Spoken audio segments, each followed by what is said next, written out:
Hello students, मैं संजय कुमार झा एक बार फिर से आपका स्वागत करता हूं अपने चैनल पे। आपको आज का जो हमारा टॉपिक होगा वो होगा टोबैको एब्यूज़ से रिलेटेड। इसके पहले मैंने आपको बात कर लिया था ड्रग्स एब्यूज़ से रिलेटेड।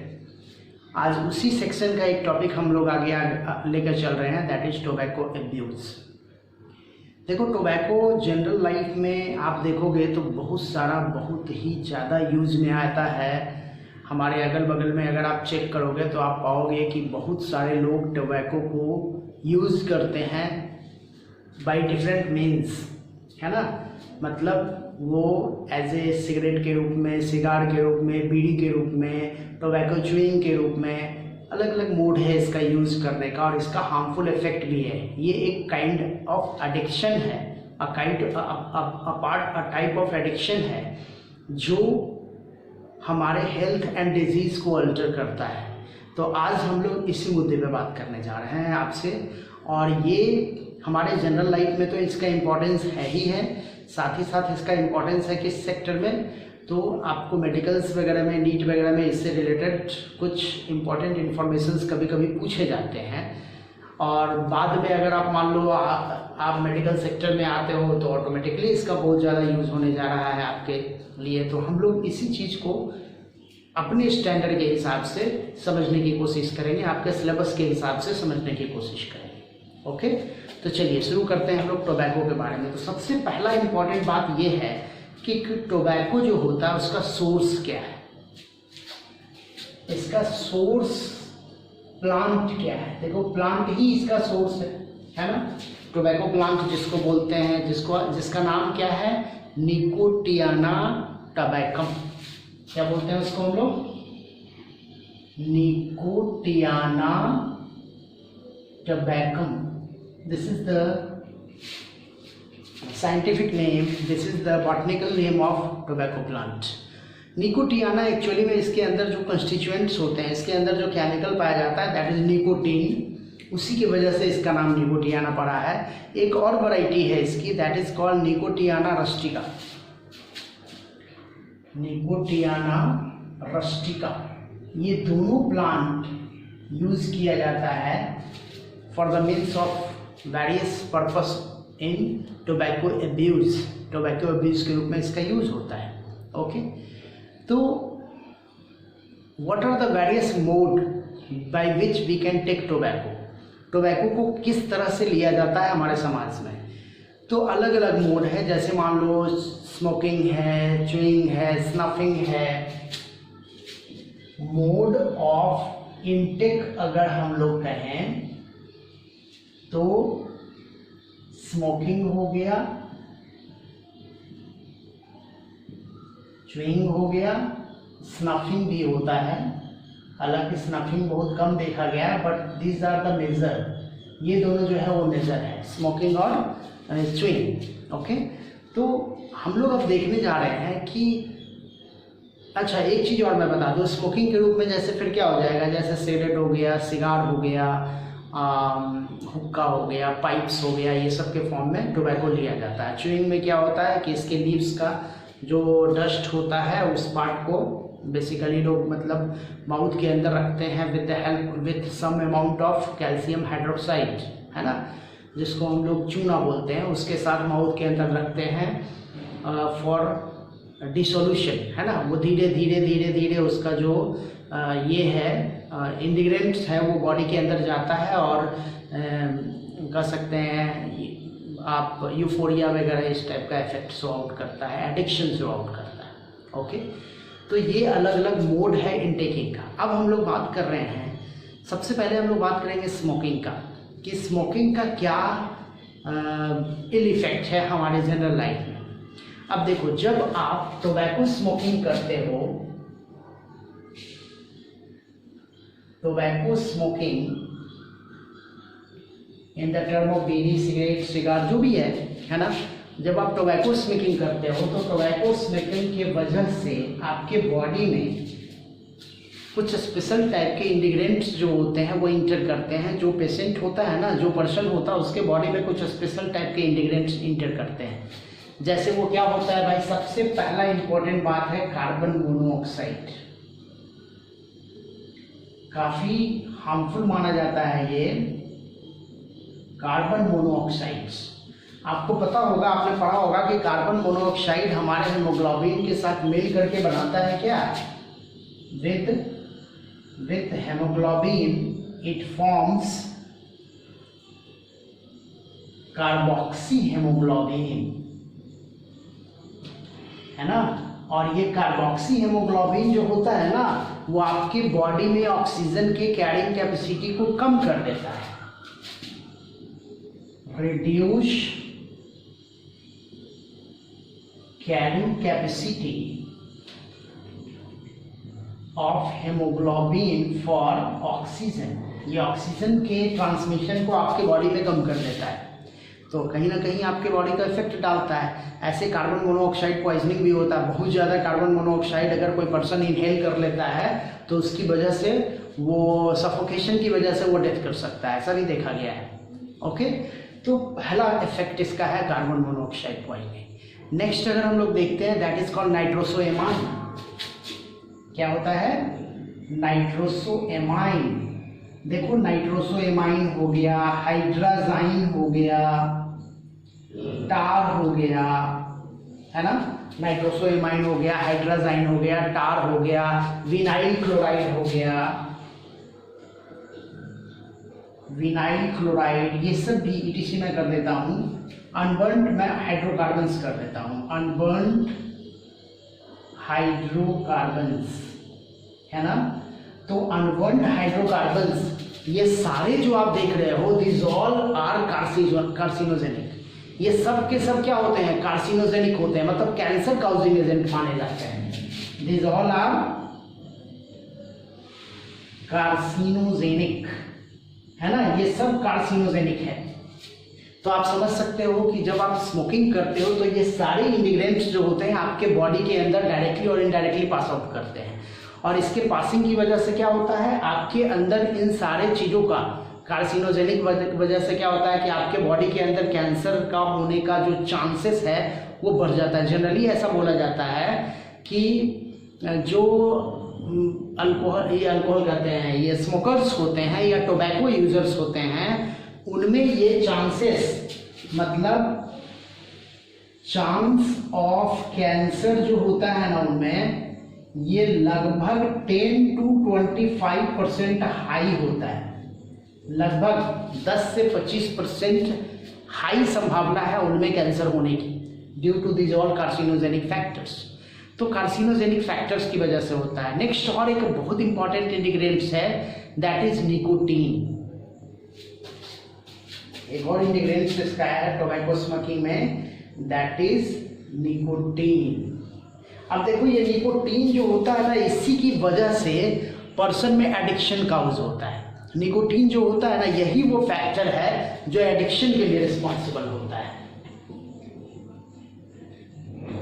रिस्पॉन्सिबल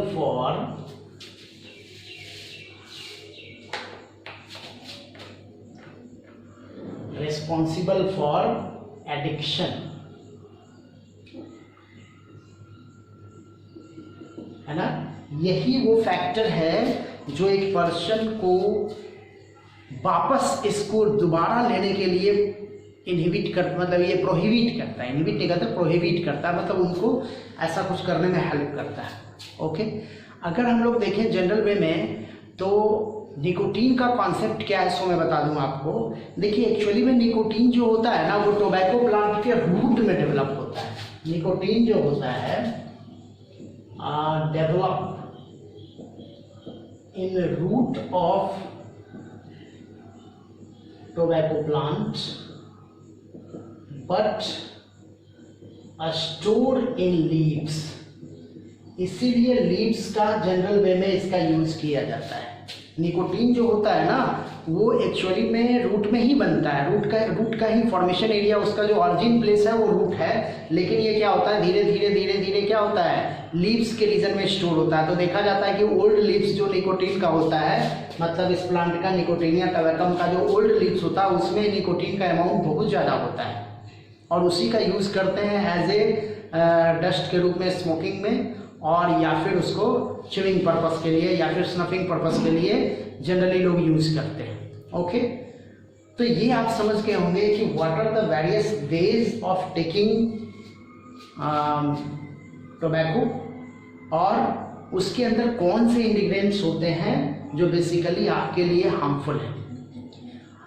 अब अगर मैं बात करता हूँ जनरल वे में, तो ये जो टोबैको का स्मोकिंग है या फिर उसका च्युइंग है वो हमारे बॉडी में अलग अलग टाइप के इफेक्ट को पैदा करता है।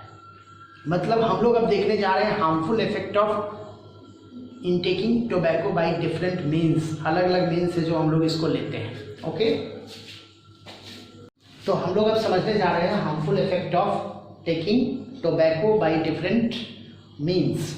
ओके, अच्छा, अगर हम लोग स्मोकिंग को पहले देख लेते हैं तो स्मोकिंग में एक चीज मैं और बता दूं आपको कि there are two types of smoking. Smoking को डिफरेंशिएट किया गया है on the basis of their intake. दो टाइप का स्मोकिंग बोला जाता है, एक को हम लोग बोलते हैं एक्टिव स्मोक और एक को बोलते हैं हम लोग पैसिव स्मोक। देखिए एक्टिव और पैसिव स्मोक क्या है। जनरली जो लोग स्मोकिंग करते हैं उनको हम लोग बोलते हैं एक्टिव स्मोकर्स, जो डायरेक्टली स्मोक ले रहे हैं। स्मोकिंग डायरेक्टली, ओके, उनको हम लोग बोलते हैं active smoke.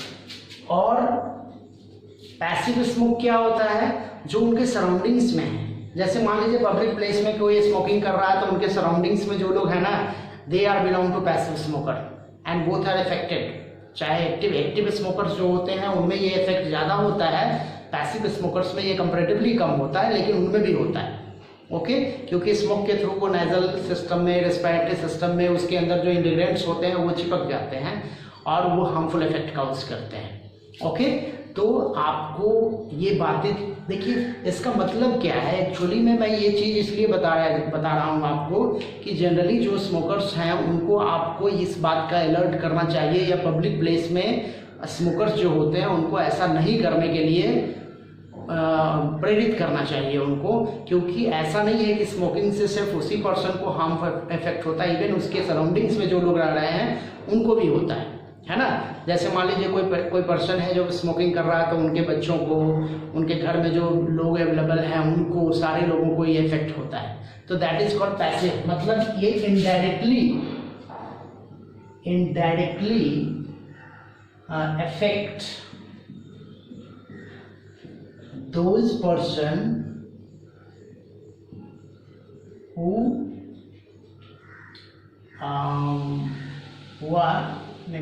those person who present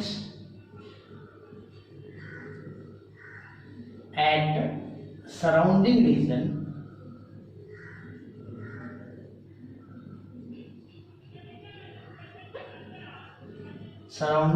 of smokers, है ना।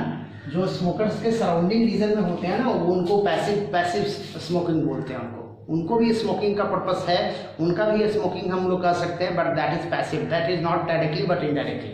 ओके, चलिए आगे बात करते हैं हम लोग कि what are the ill effect of smoking, है ना। अच्छा, एक और चीज़ मुझे याद आ रहा है, एक और मैं बात बता दूँ आपको कि बीड़ी, मैं किसकी बात कर रहा हूँ, बीड़ी, अ काइंड ऑफ स्मोक, है ना। इसमें जनरली हम लोग जो यूज करते हैं लीव्स जो इसमें यूज किया जाता है, that is leaves of tendu का लीव्स यूज किया जाता है। अगर हम लोग देखते हैं तेंदू का साइंटिफिक नेम इंपॉर्टेंट है आपके लिए, दैट इज डायस्पेरस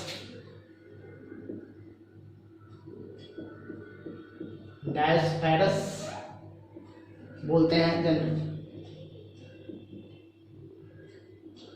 डायस्पेरस होता है डाइसोफाइरस होता है मेलानोजाइलस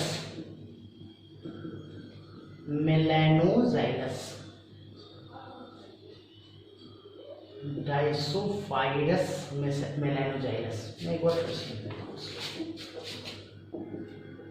डाइसोफाइरस मेलानोजाइलस, दिस इज द लीव्स, है ना।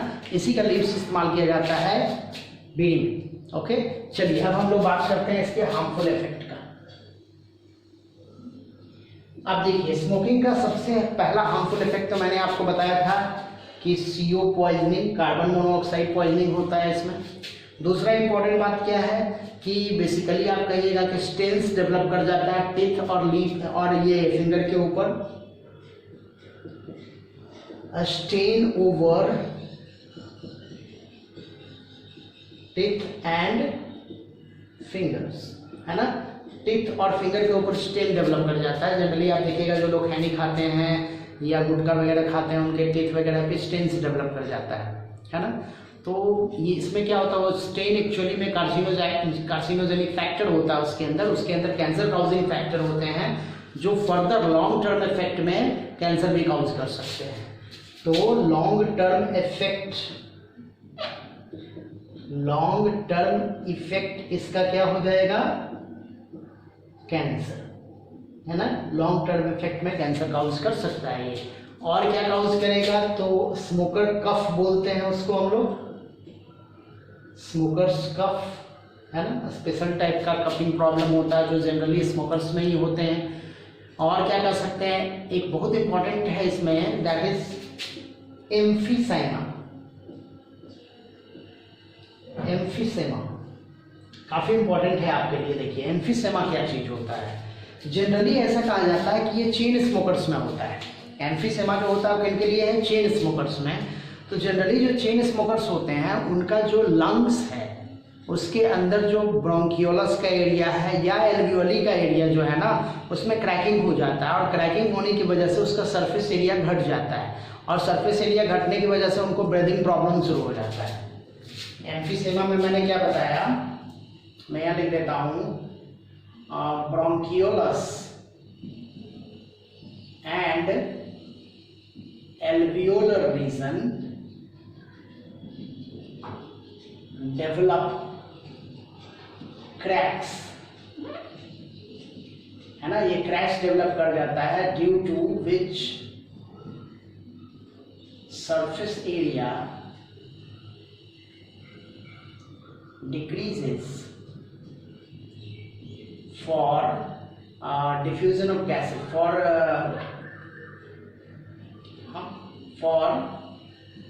diffusion of respiratory gases, है ना। रेस्पिरेटरी गैसेस का जो सरफेस एरिया होता है ना उसका डिफ्यूजन रेट घट जाता है। इसकी वजह से क्या होगा, हार्ट प्रॉब्लम शुरू हो जाएगा, हार्ट को ज़्यादा काम करना पड़ेगा, ब्रीदिंग प्रॉब्लम शुरू हो जाएगा उससे पर्सन को। That is called emphysema. It is very harmful disease for those peoples who are belongs to smokers, chain smokers. Okay, next हम लोग देखते हैं और क्या हो सकता है इसमें। तो कार्डियोवैस्कुलर डिसऑर्डर हो सकता है। कार्डियोवैस्कुलर डिसऑर्डर से भी ये बिलोंग करता है, मतलब हार्ट में प्रॉब्लम हो सकता है, ब्लॉकेज आ सकता है, इस टाइप का कुछ, है ना। जनरली इसके लिए एक टर्म यूज किया जाता है, that is CHD, coronary heart disease, ये बोलते हैं हम लोग CHD, कोरोनरी हार्ट डिजीज वगैरह डेवलप हो जाता है। ओके, और क्या होगा भाई, तो जनरली कह सकते हैं इनफर्टिलिटी भी काउज करता है, मेल इनफर्टिलिटी काउज करता है, ब्लड प्रेशर को राइज अप कर सकता है ये, है ना। मेल इनफर्टिलिटी,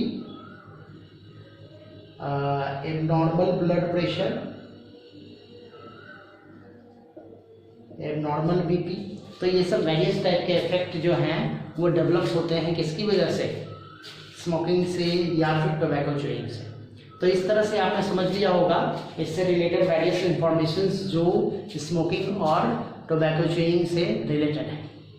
ओके, तो आई थिंक ये सारा चीज़ आपके लिए इम्पॉर्टेंट होता है। आप अपने सराउंडिंग्स में जो लोग हैं उनको भी आप इससे समझा सकते हैं, इसके बारे में लोगों को बता सकते हैं, जिसकी वजह से वो धीरे धीरे इन सारी चीज़ों को कंट्रोल कर सकते हैं। ओके, तो बहुत बहुत धन्यवाद आप लोगों का इस चैनल में बने रहने के लिए।